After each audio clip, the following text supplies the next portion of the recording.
Ogrim had paced in front of the excavation entrance for what seemed to be days, perhaps even weeks, before the news arrived.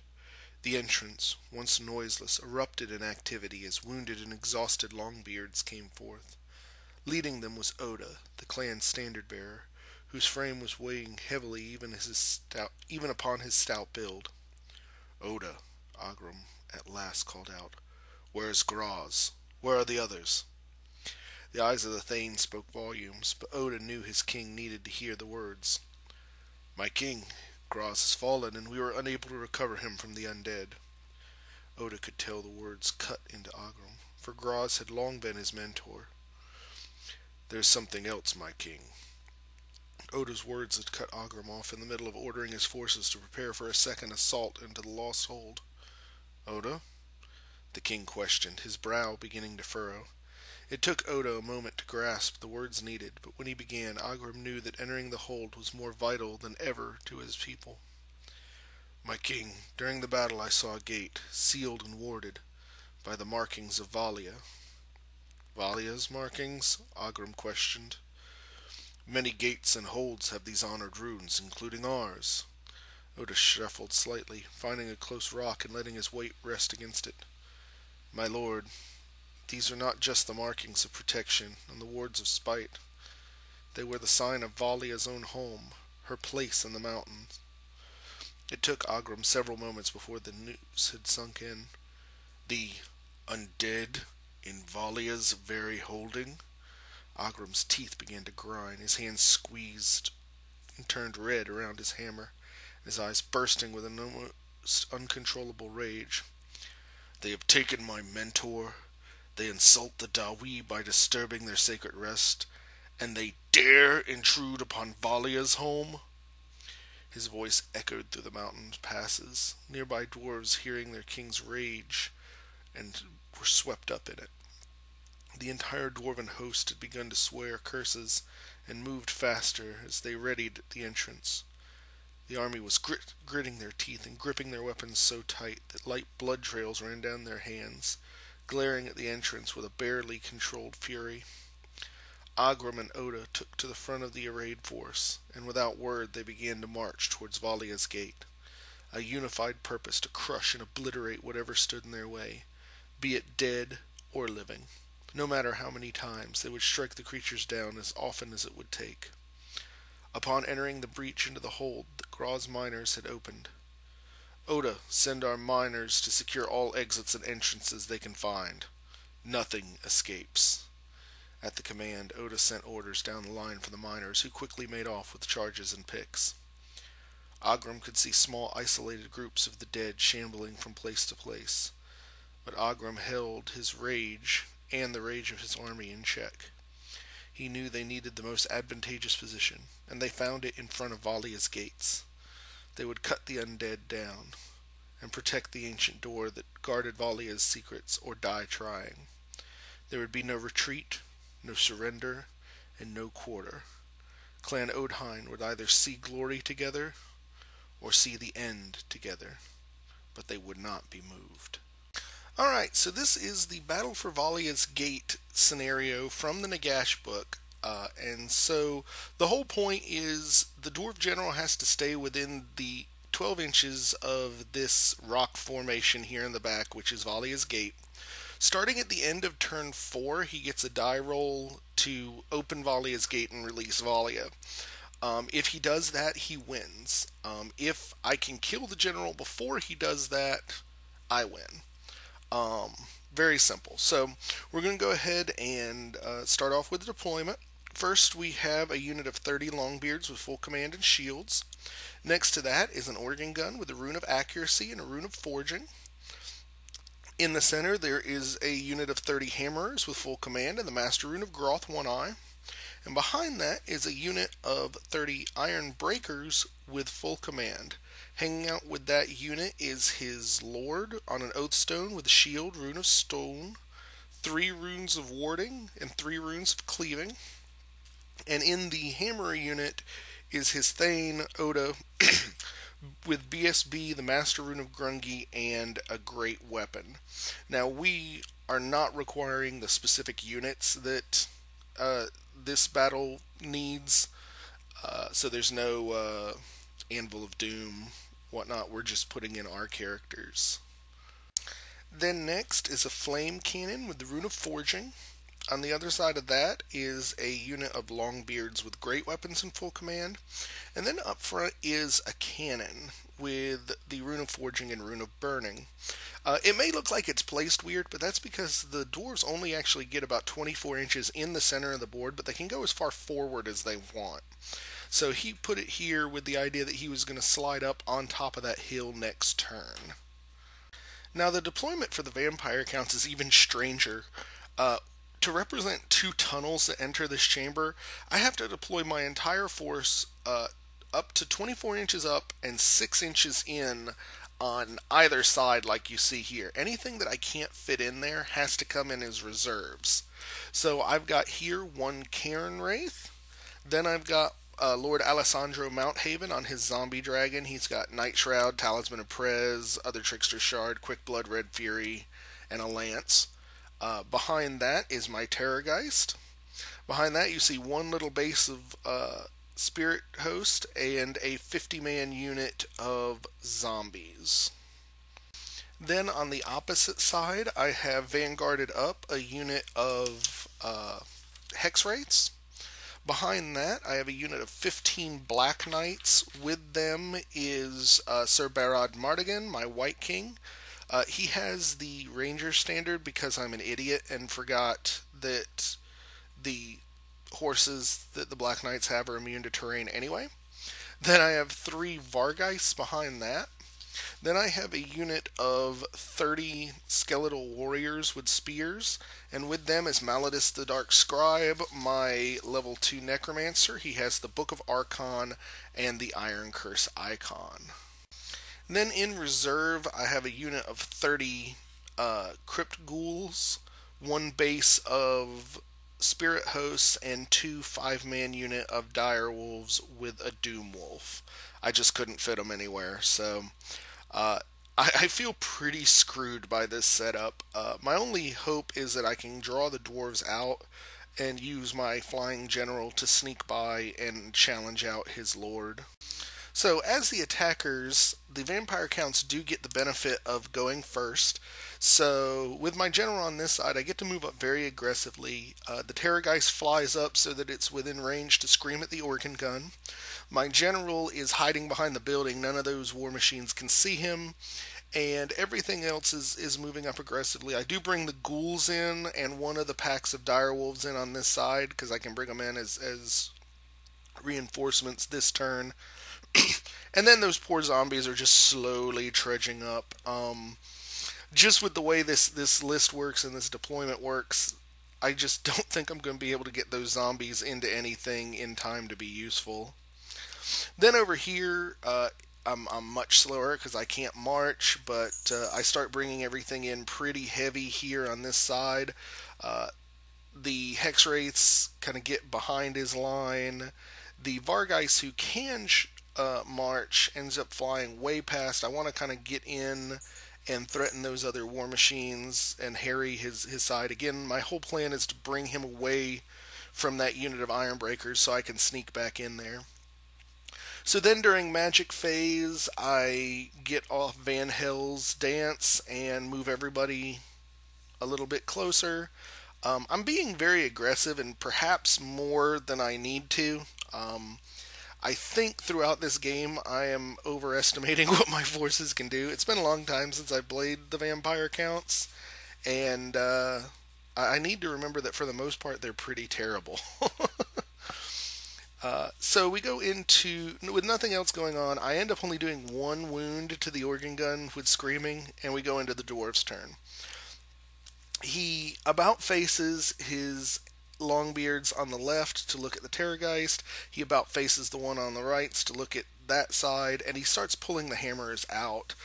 He's still not quite as opened as I would like him, so I really need to get in, do some charges on those war machines and break them up. So he turns around during shooting, and the organ gun puts 4 wounds on the Terrorgeist. This Terrorgeist. I guess I should be happy that it's not dead yet, But I don't know whether I'm just misusing it or it's just failing me, but it doesn't roll much in the way of decent dice rolls at all during this game. So there's that. Uh, the cannon ends up grape shotting because it is magical, turns around. He rolls pretty bad, though. I think he only rolled 4 hits, something like that. But that is still enough to destroy one of the 5 hex wraiths that are coming in the back door.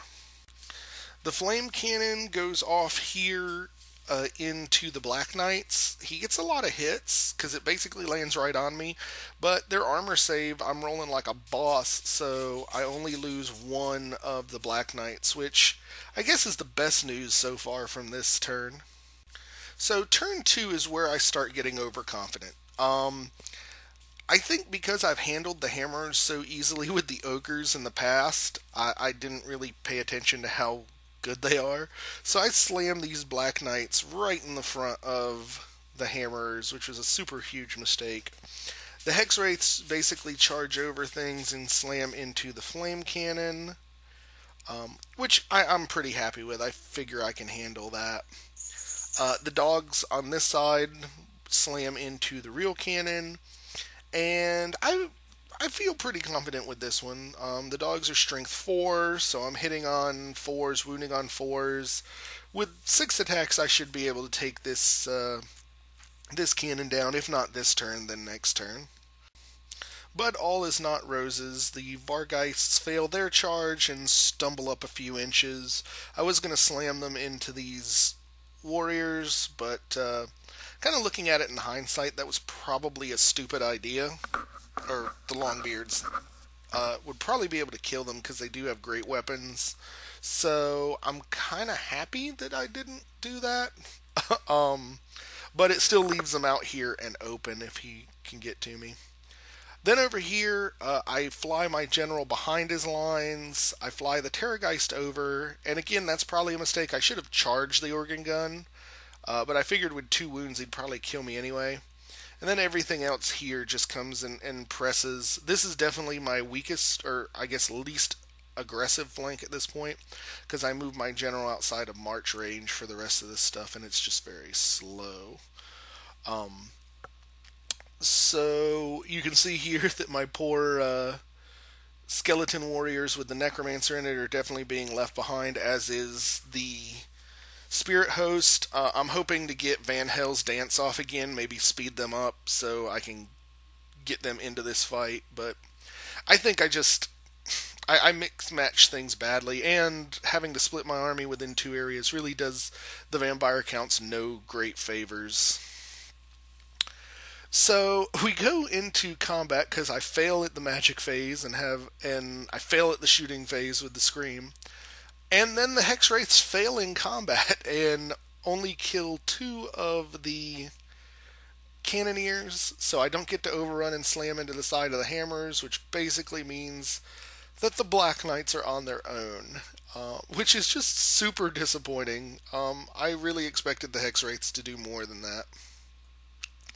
And then I do basically the same thing over here with the dogs. I kill 2 of the cannon crew and don't break them. Obviously, because the Dwarven cannon crews are leadership 10, stubborn, big whoop with a reroll, I think, because he is close enough to the BSB.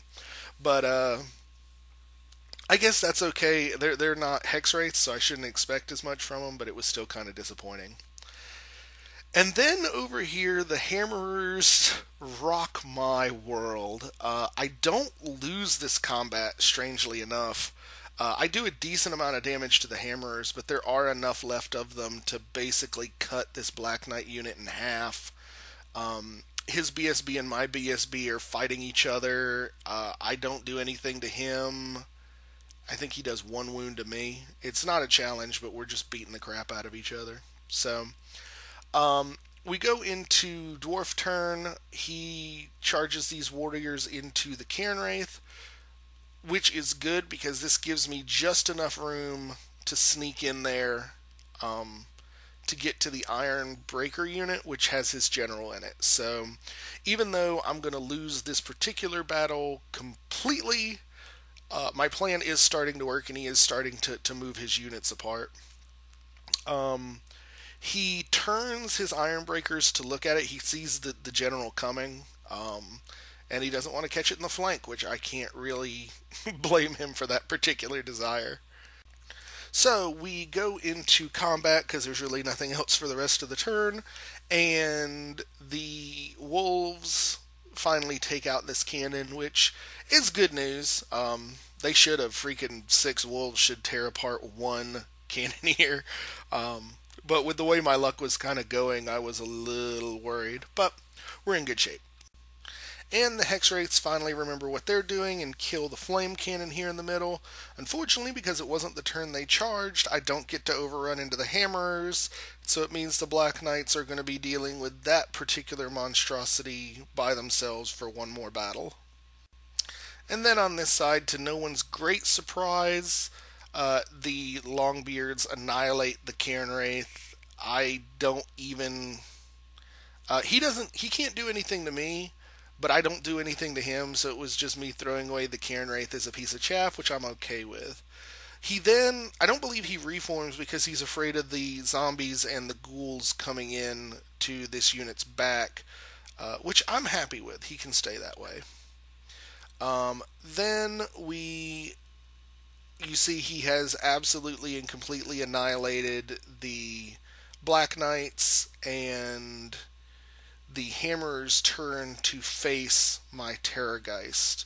I did turn the Hex Wraiths here to face his other Longbeards, as you can see. So we go to my turn 3, and I figure the Hammerers are wounded, maybe I can finish them off. So I fly over, charge the Vargheists into their rear, and slam the skeleton spearmen into their flank.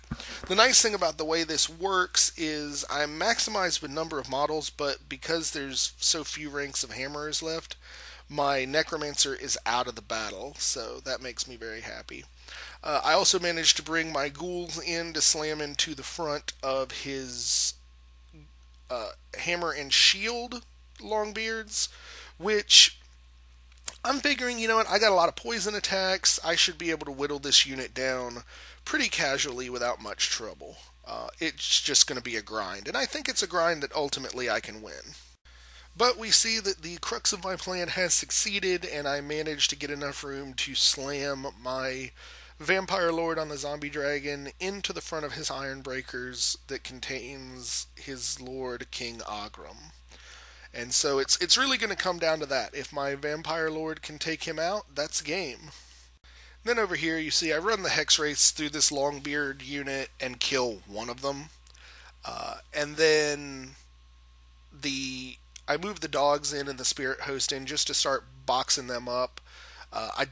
If I can't kill his general, I don't want those Longbeards coming into the back of the Vargheists and causing a bunch of trouble there. So I'm just kind of creating as much of a traffic jam as I can to keep that from happening.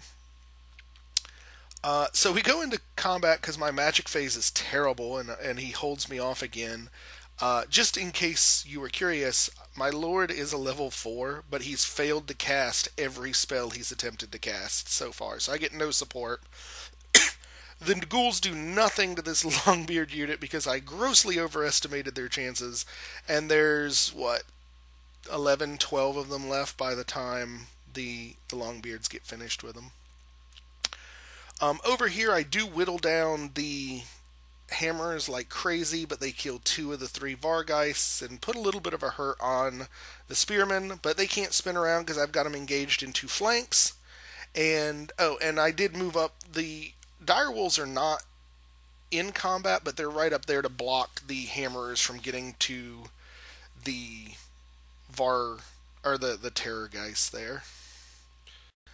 Ogrim looked up as the rotted form of the zombie dragon descended from the darkened cavern ceiling. Riding upon the beast was Lord Alesandro Mounthaven himself. The vampire leveled his lance at the dwarf lord and called forth a challenge. Ogrim banged his hammer upon his shield and stepped forward in answer. Then, almost faster than the dwarf could see, the vampire lord dove forward and drove his lance through Ogrim's body. The sound of rending metal and snapping ribs blocked out any other sound in his ears. Ogrim looked down and saw that the vampire's weapon had reduced his torso to a mess of spilled innards and broken bone. The dwarf lord staggered and dropped his weapon as the vampire leaned over him to drain his blood. Ogrim knew that his life was over, but in true dwarven fashion he would see his enemy fall with him. Having no other weapon available, Ogrim wrenched free one of his own broken ribs, and with his last act drove the sharpened end of the bone through the vampire's army and into its blackened heart. As the vampire was reduced to dust, Ogrim fell to the ground. Even as the vampire's dragon mount crushed the life from him, Ogrim's face held the smile at the thought that his foe came with him to the afterlife. So the challenge was accepted because he was on an Oathstone and had no choice.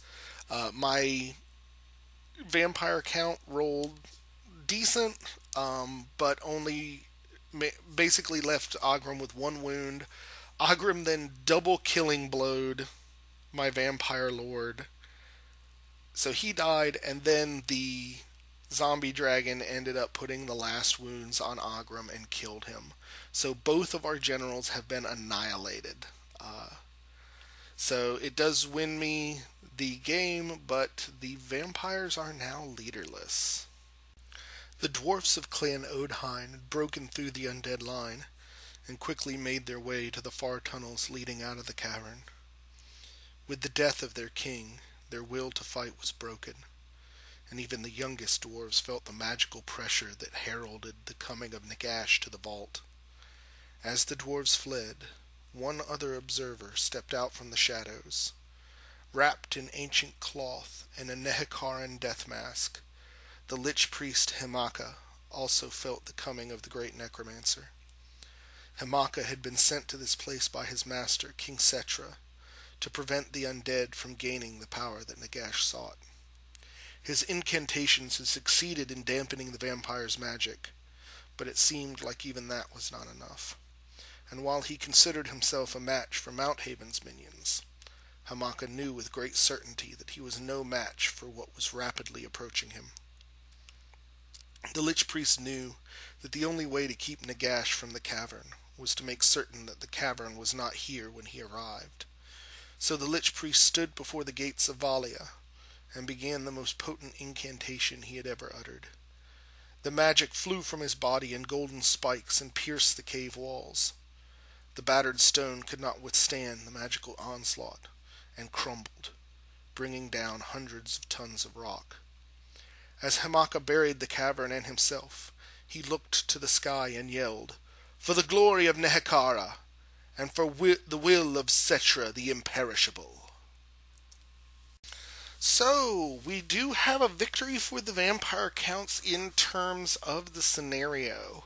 However, we did decide, since this took very little time and we had no other games to do, we did play out the rest of the battle, and the dwarves beat the living crap out of all of the remaining units I had. It didn't take too much longer either, with all the crumbling going on. But by the rules of the scenario, the dwarves lost. Valaya was not released, but being that they destroyed the Vampire Lord Mounthaven, we decided to handle this as foreshadows of perhaps the next campaign and the presence of the Tomb Kings. But narratively, both the Dwarves of Clan Odhein and the Vampire Counts under Mounthaven are now out of the narrative. What's little left of Clan Odhein is retreating to their home in the World Ed's Mountains, and Mounthaven's forces have basically fallen apart in his absence. It was a fun game. I definitely think if it were not for that sort of linchpin, I kill the general, and I win, there was no real chance I was going to pull this one off. His units were just rock solid. Even the hammer unit, with as few of them there, still ends up just destroying those other units that are there. And I don't know if that's just I put together a bad list or what exactly it was, but he definitely brought the pain. Um, I'll be interested when I start the next campaign because Vampire counts as one of the armies I'm going to do, but I'm not going to be able to rely on the Blender Lord. I'll be interested if I can find a way to win because so much of the army seems so terrible. um, I think I need to work on the synergy of it, and I don't think this particular deployment helped much because stuff like my zombies, who are ideally going to get in there and tie things up, just aren't there. Um, I also need to remember that hammers are not as terrible as I think they are. Yeah, they can't handle ogres, as the ogres are just going to tear them apart and not leave enough of them to counterattack. But against other things, particularly like armored troops, they're going to just scythe through them. And he definitely proved that to me with the Black Knights. So, all in all, it was a fun game. I think my opponent is making much tighter dwarf lists. I think he's come to realize that you need your 3 war machines, you need the bigger bricks, and so going with 30 men definitely give his dwarves more survivability than he has previously. So, all in all, this was a very fun game, though a somewhat short one. It seems that the narrative is rapidly coming to a close as we're eliminating army after army. This was another one that was just very, very strange. And FYI, what we had decided, if the dwarves had been able to release Valaya, he was going to be able to add Valaya to his armies. Using a dwarf model and the rules for the Ever Queen out of the Kane book, the Incarnate of Life Ever Queen. So I think for those of us who have to face Michael, we're glad that he didn't end up winning this one. But there are, just for everyone's knowledge, there are going to be higher stakes in these coming battles because of that. So I don't know if we're going to do any more of the scenario battles out of Nagash. It'll basically depend on whether any of them fit what we're doing narratively. This one definitely did, and I know Michael wanted the opportunity to try and rescue Valaya, as Nagash eating her was really one of his big beefs with the story up to this point. But I hope you guys enjoyed this one. We definitely got more coming down the pipe. I've only got about 3 weeks before Brawler's Bash at the time of this recording, so there'll be a bunch of battle reports from that, as well as continuing the narrative, and some new Fluff Masters videos are going to be coming to herald in the new campaign as well. So I hope you guys enjoyed this. Thank you for watching, and if you have any questions or comments, please leave them below, and we'll go ahead and catch you next time.